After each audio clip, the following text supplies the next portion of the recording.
നമസ്കാരം. ഇന്ന് ഞാൻ പറയാൻ പോകുന്നത് വഞ്ചിക്കപ്പെട്ട ഒരു ജനതയുടെ കഥയാണ്. അതെ, വയനാട്ടുകാരുടെ കഥ. മെഡിക്കൽ കോളേജ് എന്ന അവരുടെ വലിയൊരു സ്വപ്നം എങ്ങനെയാണ് അട്ടിമറിക്കപ്പെട്ടത്, അതിന് പിറകിൽ ആരൊക്കെയായിരുന്നു എന്നാണ് വെളിപ്പെടുത്താൻ ശ്രമിക്കുന്നത്. നോക്കൂ, വയനാട് ജില്ലയിലെ ജനങ്ങൾക്ക് ഒരുപാട് സ്വപ്നങ്ങളുണ്ട്. അതിലൊന്നാണ് കൂകിപ്പായുന്ന, ചൂളം വിളിച്ച് കൂകിപ്പായുന്ന ഒരു തീവണ്ടി. നോക്കൂ, പതിറ്റാണ്ടുകളായി അവരുടെ ഒരു സ്വപ്നമാണ്, അത് അട്ടിമറിക്കപ്പെട്ടു. അതുപോലെ തന്നെ മെഡിക്കൽ കോളേജ്, ഒത്തിരി ജീവനുകൾ കോഴിക്കോട് മെഡിക്കൽ കോളേജിലേക്കുള്ള യാത്രയിൽ ചുരത്തിലെ തിരക്കിനിടയിൽപ്പെട്ട് പൊലിഞ്ഞു പോയിട്ടുണ്ട്. അത് വേദനിപ്പിക്കുന്ന, നീറുന്ന ഒരു കഥയാണ്. ഈ വയനാട്ടുകാരനെ വഞ്ചിക്കുന്നത് ആരാണ്? അത് നമ്മളൊന്ന് ചിന്തിക്കേണ്ട വിഷയമാണ്. ചില യാഥാർത്ഥ്യങ്ങളിലേക്ക് വെളിച്ചം വീശുകയാണ്. ഇത് നിങ്ങൾ പൂർണ്ണമായും കാണണം എന്ന് അഭ്യർത്ഥിക്കുന്നു. വയനാട് ജില്ലയ്ക്ക് മെഡിക്കൽ കോളേജ്, സമ്പൂർണ്ണ മെഡിക്കൽ കോളേജ് ഉണ്ടാവുക എന്നതാണ് ഏറ്റവും പ്രധാനപ്പെട്ട കാര്യം. ഒന്ന്, ഇവിടെ നിന്ന് മടക്കിമലയിൽ നിന്ന് അത് കൊണ്ടുപോകാൻ എടുത്ത ലൈൻ വളരെയധികം വേദന ഉണ്ടാക്കുന്നത്, ഒരു കാരണവശാലും ചെയ്യാൻ പാടില്ല. നീണ്ട കാലത്തെ ആവശ്യത്തെ തുടർന്ന് 2012 വയനാട്ടിൽ ഒരു മെഡിക്കൽ കോളേജ് സ്ഥാപിക്കും എന്നുള്ള പ്രഖ്യാപനം വന്നത്. അതേ തുടർന്ന് നോക്കൂ, ചന്ദ്രപ്രഭ ചാരിറ്റബിൾ ട്രസ്റ്റ് 50 ഏക്കർ മടക്കിമലയിൽ, കൽപ്പറ്റക്കടുത്ത കോട്ടത്തറ പഞ്ചായത്തിലെ മടക്കിമലയിൽ, മാനന്തവാടി റോഡിലുള്ള മടക്കിമലയിൽ 50 ഏക്കർ സ്ഥലം സൗജന്യമായി കൊടുത്തു. മെഡിക്കൽ വിദ്യാഭ്യാസ വകുപ്പിന് കൈമാറി. 2015 SKMJ ഗ്രൗണ്ടിൽ ഉമ്മൻചാണ്ടി, അന്നത്തെ മുഖ്യമന്ത്രി ഉമ്മൻചാണ്ടി അതിന് തറക്കല്ലിട്ടു. മാത്രമല്ല, നബാർഡിൽ നിന്ന് 41 കോടി രൂപ ഇതിന്റെ പ്രാരംഭ പ്രവർത്തനങ്ങൾക്ക് മാറ്റിവെക്കുകയും 3 കോടി രൂപ അവിടേക്ക് റോഡ് നിർമ്മാണത്തിന് വേണ്ടി ചിലവഴിക്കാൻ തുടങ്ങുകയും ചെയ്തു. സാമാന്യം കുഴപ്പമില്ലാത്ത രീതിയിൽ ആ പ്രവർത്തനം, റോഡ് നിർമ്മാണമൊക്കെ തുടങ്ങുന്ന സമയത്താണ്, നോക്കൂ, അതങ്ങനെ കുറച്ച് നീണ്ടുപോയി. പ്രളയത്തിന് ശേഷമാണ് അത് അട്ടിമറിക്കപ്പെടുന്നത്. പ്രളയം വന്നു. അതിനുശേഷം ജിയോളജിക്കൽ സർവേ ഓഫ് ഇന്ത്യ ഈ ഭൂമിക്ക് ചില പ്രശ്നങ്ങളുണ്ടെന്ന് പറഞ്ഞു. അതൊരു മറയായിരുന്നു. പക്ഷേ ചില ഉദ്യോഗസ്ഥരെ കൊണ്ട് അങ്ങനെ എഴുതിച്ചതാണെന്ന് പറയുന്നു. അതിന്റെ ഉള്ളറകളിലേക്ക് പോകുമ്പോൾ അത് ചിലരുടെ സ്വാർത്ഥ താല്പര്യത്തിന് വേണ്ടി അങ്ങനെ എഴുതിയതായിരുന്നു.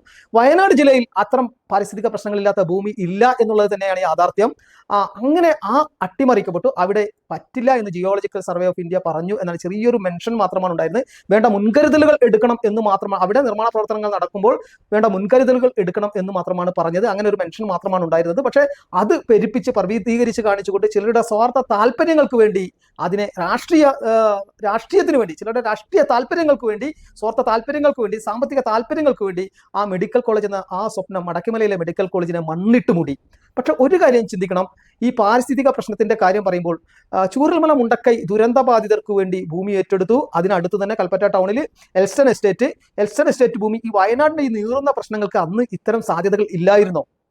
എങ്ങനെയാണ് ഇത് അട്ടിമറിക്കപ്പെട്ടത് എന്ന് ചിന്തിക്കുമ്പോഴാണ് അതിനുശേഷം ഈ ചന്ദ്രപ്രഭ ചാരിറ്റബിൾ ട്രസ്റ്റ് ഭൂമി കൊടുത്തു. അത് പാരിസ്ഥിതിക പ്രശ്നങ്ങൾ ഉണ്ടെന്ന് പറഞ്ഞ് ഒഴിവാക്കപ്പെട്ടു. ഒഴിവാക്കാൻ കൃത്യമായ ഗൂഢാലോചന നടന്നിട്ടുണ്ടെന്ന് ഇതിന്റെ ഉള്ളറകൾ പരിശോധിക്കുമ്പോൾ നമുക്കറിയാം. ഞാൻ കൃത്യമായിട്ട് വെളിപ്പെടുത്തുന്നതാണ്. അതിനകത്തെ ഗൂഢാലോചനകൾ ഞാൻ പിന്നീട് വെളിപ്പെടുത്തുന്നതാണ് കൃത്യമായിട്ട്. അതിനുശേഷം നോക്കൂ, ഒട്ടനവധി ശ്രമങ്ങളുണ്ടായി പല സ്ഥലത്തും മെഡിക്കൽ കോളേജുകൾ. അതെന്തൊക്കെയാണെന്ന് നമുക്കൊന്ന് പരിശോധിക്കാം. അതിനിടയിലാണ് ഭരണകക്ഷിയായ അന്നത്തെ, അതിനു മുമ്പ് 2016 ഭരണം മാറുകയും LDFന്റെ നേതൃത്വത്തിലുള്ള സർക്കാർ അധികാരത്തിലേക്ക് വരികയും ചെയ്തു. പക്ഷെ ആ സമയത്ത് വയനാട് CPM 2 ശാക്തിക ചേരികൾ രൂപപ്പെട്ടു. ഒന്ന് അന്നത്തെ ജില്ലാ സെക്രട്ടറി ആയിട്ടുള്ള ഗഗാറിന്റെ നേതൃത്വത്തിലുള്ളതും, മറ്റൊന്ന് അന്നത്തെ MLA ആയിട്ടുള്ള, കൽപ്പറ്റ MLA ആയിട്ടുള്ള CK ശശീന്ദ്രന്റെ നേതൃത്വത്തിലും 2 ശാക്തിക ചേരികൾ രൂപപ്പെട്ടു. ഇവരുടെ കിടമത്സരവും ഇതിനെ അട്ടിമറിക്കപ്പെട്ടു. നോക്കൂ, ആദ്യം ഇവർ, അതിനുശേഷം നമ്മുടെ മടക്കിമലയിലെ മെഡിക്കൽ കോളേജിലെ നിർദ്ദിഷ്ട സ്ഥലം അത് സാധ്യമല്ല എന്നുള്ള ആ റിപ്പോർട്ട് വന്നതിന് ശേഷം ചേലോട് മെഡിക്കൽ കോളേജ് ഏറ്റെടുക്കാൻ ഉള്ള പരിശ്രമം നടത്തി. അതിനുവേണ്ടിയുള്ള പരിശ്രമങ്ങൾ നടത്തുകയും റവന്യൂ വകുപ്പിന്റെ പ്രാഥമിക പഠന റിപ്പോർട്ട് വന്നു. ചേലോട് എസ്റ്റേറ്റ് ഭൂമിക്ക് അത് അനുകൂലമായിരുന്നു. 40,000 സ്ക്വയർ മീറ്ററിൽ അത്യാധുനിക സൗകര്യങ്ങളോടുകൂടി 25ഓളം ഡിപ്പാർട്ട്മെന്റുകളുള്ള ആശുപത്രി ബ്ലോക്കാണ് ഇവിടെ ആദ്യഘട്ടത്തിൽ നിർമ്മിക്കുക എന്ന് ഇവർ പറഞ്ഞു. അതിന് CK ശശീന്ദ്രൻ അടക്കമുള്ള ആളുകൾ, അവിടുത്തെ ഉദ്യോഗസ്ഥരെല്ലാവരും കൂടി അവിടെ പരിശോധനയെല്ലാം നടത്തി.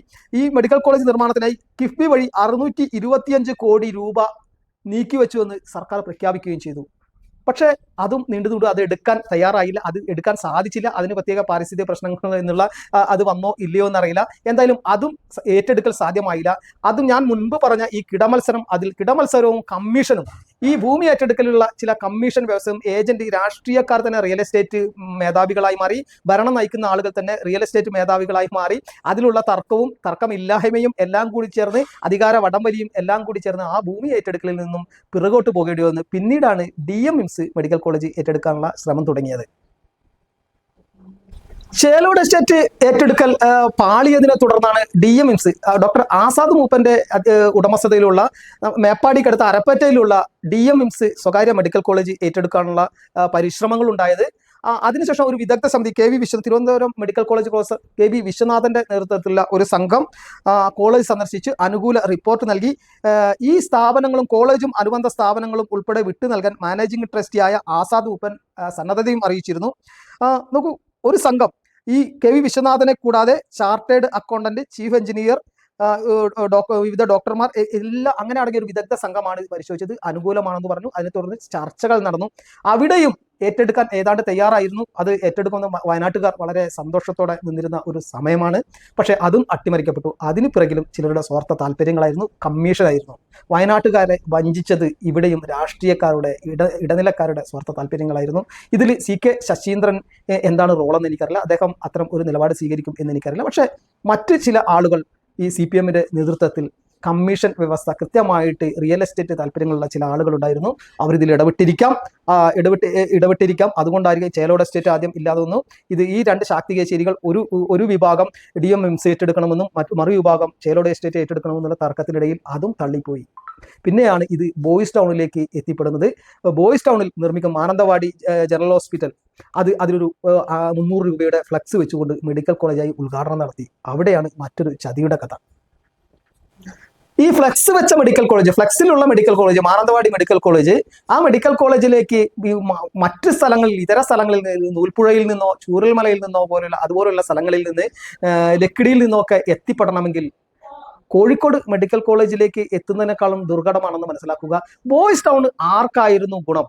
ബോയ്സ് ടൗണിൽ നിർമ്മിക്കുമെന്നാണ് പറയുന്നത്. ഏറ്റവും പാരിസ്ഥിതിക പ്രശ്നങ്ങൾ, വയനാട് ജില്ലയിൽ ഏറ്റവും പാരിസ്ഥിതിക പ്രശ്നങ്ങൾ ഉണ്ടാകാൻ സാധ്യതയുള്ള ഒരു ഇടമാണ് ബോയ്സ് ടൗൺ. അവിടെ തന്നെ അമ്പുകുത്തി എന്ന് പറയുന്ന സ്ഥലത്ത്, അമ്പുകുത്തിയിൽ സർക്കാർ സ്ഥലം ഏറ്റെടുത്തു എന്നുള്ള ഒരു അറിയിപ്പ് വന്നു. സ്ഥലം ഏറ്റെടുത്ത്, വനഭൂമി ഏറ്റെടുത്തു. അതിന് പകരം ചെതലയത്ത്, ബത്തേരിയിലെ ചെതലയത്ത് വനഭൂമിക്ക് പകരം ഭൂമി വിട്ടുകൊടുത്തു എന്നുള്ള ഉത്തരവിറങ്ങി.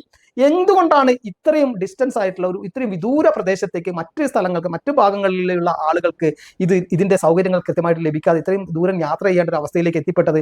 അതിനിടയിലും ഒരു ചതിയുടെ കഥയുണ്ട്. നോക്കൂ, ഈ CPMന്റെ കണ്ണൂർ ലോബി എന്ന് പറയുന്ന ലോബിക്ക് എന്നും അവരുടെ താല്പര്യങ്ങളാണ്. ഈ അമ്പുത്തി ഗ്രാമത്തിന്റെ ചുറ്റും ചില ആളുകളുടെ റിയൽ എസ്റ്റേറ്റ് ഭൂമികൾ ഉണ്ടെന്നാണ് കമ്പിയുള്ളത്. ആ ഒരു പൊതു സംസാരമുള്ളത്. അവിടെ ചില ആളുകളുടെ റിയൽ എസ്റ്റേറ്റ് താല്പര്യങ്ങൾ അവിടെ ഉണ്ട് എന്നാണ്. നമുക്ക് കൊട്ടിയൂരിൽ നിന്ന് 11 കിലോമീറ്ററാണ് ഈ പ്രദേശത്തേക്ക്, ഈ ബോയ്സ് ടൗണിലേക്ക് ഇവിടേക്കുള്ളത് 11 കിലോമീറ്ററാണ്. അതുപോലെ വിവിധ ഇടങ്ങളിൽ നിന്ന്, കണ്ണൂരിലെ വിവിധ ഭാഗങ്ങളിൽ നിന്ന് ഈ നിർദ്ദിഷ്ട മെഡിക്കൽ കോളേജിലേക്ക് എത്തുന്നതിനേക്കാളും ബുദ്ധിമുട്ടാണ് വയനാടിന്റെ മറ്റു പ്രദേശങ്ങളിലേക്ക് എത്തുന്നത്. വയനാട്ടിൽ ഏറ്റവും അനുയോജ്യമായിട്ടുള്ളത് കൽപ്പറ്റ നഗരത്തിനടുത്ത് നിന്ന് ഒരു 3 കിലോമീറ്റർ മാത്രം അകലെയുള്ള നമ്മുടെ മടക്കിമലയായിരുന്നു. ചന്ദ്രപ്രഭ ചാരിറ്റബിൾ ട്രസ്റ്റ് സൗജന്യമായി കൊടുത്ത ആ ഭൂമി തന്നെയായിരുന്നു.